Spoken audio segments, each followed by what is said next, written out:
Assalamualaikum warahmatullahi wabarakatuh. Halo semuanya, welcome back to my video. Dengan saya Nagita Slavina, Pendidikan Matematika Semester 4 Universitas Serang Raya. Oke, pada video kali ini kita akan membahas mengenai contoh soal dan penyelesaian dari materi subsidi. Bagaimana cara penyelesaiannya? Mari simak video berikut.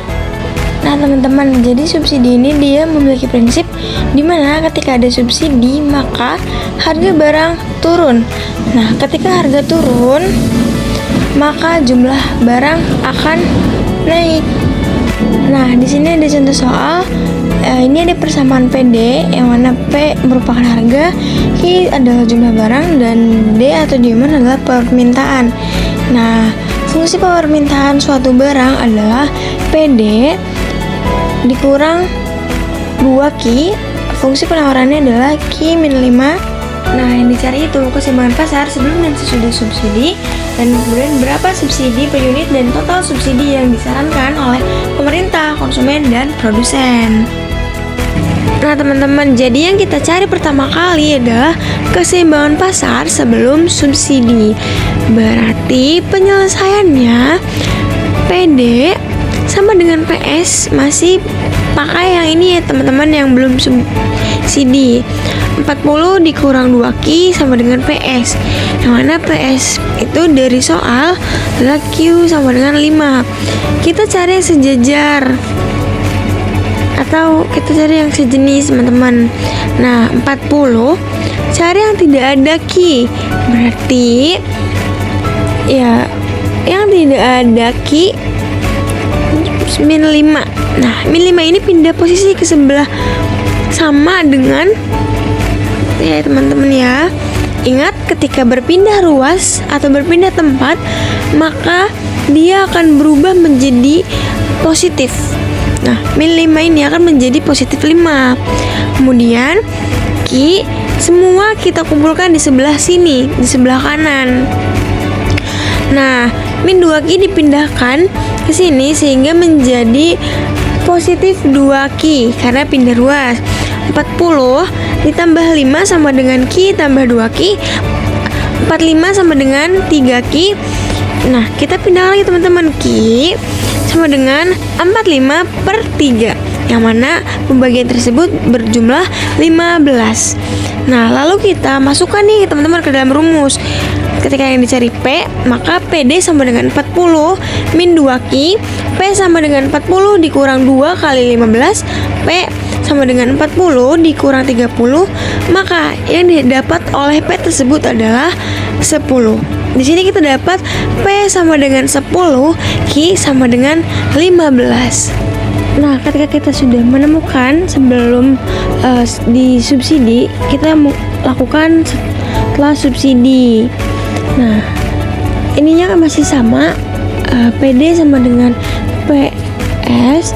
Nah, perlu kita ingat teman-teman, jika subsidi ini maka dikurang.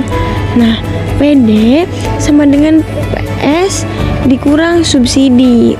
Nah, kita masukkan angkanya. 40 dikurang 2Q sama dengan Q dikurang 5 dikurang 3. Nah, kita kumpulkan lagi dengan yang sejenis. Nah, kita kelompokkan. 40 dikurang, atau kita selesaikan terlebih dahulu. 40 dikurang 2Q sama dengan Q dikurang 8. Kita pindahkan sehingga menjadi 40 dikurang 2Q sama dengan Q ditambah 2Q. Nah, kita pindahkan. Nah, karena dipindahkan maka ia berubah menjadi positif. 40 ditambah 8 sama dengan Q ditambah 2Q. Nah 40 tambah 8 sama dengan 48. Q ditambah 2Q sama dengan 3Q. Nah maka Q ada sama dengan 48 dikurangi 13. 48 dibagi 13 sama dengan 16.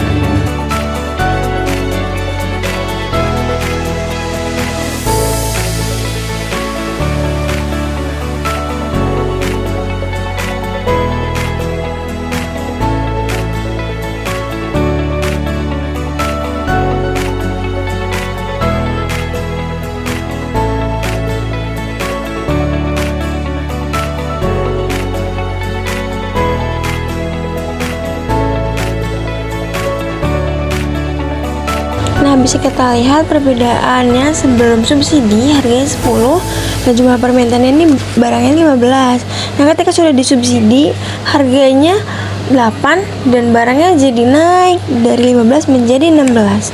Jadi betul ya prinsip subsidi kita ini.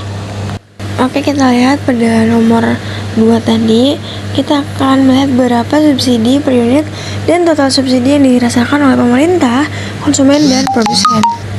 Oke, yang pertama kita akan bahas konsumen per unit, yang mana P sebelum subsidi dikurang P setelah subsidi. Seperti yang sudah kita dapatkan, P sebelum subsidi ini adalah 10 dan setelahnya adalah 8. Tinggal kita kurangkan saja teman-teman. 10 dikurang 8, maka hasil yang kita dapat adalah 2 per unit. Jadi total konsumen sama dengan 2 per unit dikali jumlah barang Q setelah subsidi. Maka 22 dikali 16 sama dengan 32. Nah, lanjut pada yang D, pemerintah. Nah, pemerintah ini dari soal 3 per unit, berarti totalnya 3 dikali Q setelah subsidi. Nah, 3 dikali Q, sebagaimana kita dapatkan Q tersebut adalah 16. Jadi 3 dikali 16, maka hasil yang kita dapatkan adalah 48.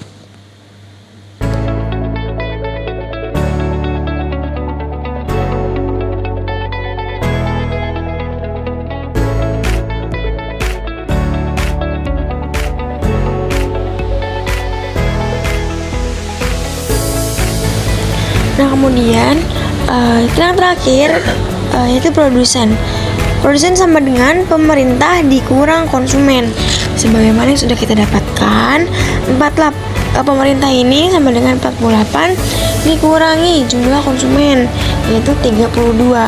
Maka 48 dikurangi 32 akan kita dapatkan hasilnya yaitu 16. Atau kalau per unitnya 3 per unit dikurangi 2 per unit, yaitu sama dengan 1 per unit.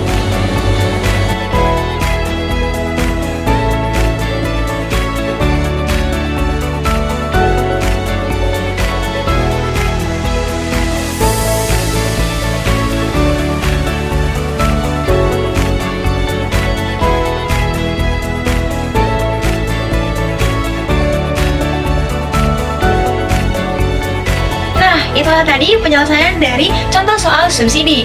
Besar harapan saya, semoga teman-teman semua dapat dengan mudah memahami apa yang sudah telah saya sampaikan dan sudah saya jelaskan. Dan semoga ketika teman-teman semua menemukan soal yang sama mengenai subsidi, teman-teman semua dapat dengan mudah menjalankannya, dapat dengan mudah menyelesaikannya. Oke, mungkin pada video kali ini hanya itu akan saya bahas. Semoga videonya bermanfaat. Sampai ketemu di video selanjutnya. See you. Assalamualaikum warahmatullahi wabarakatuh.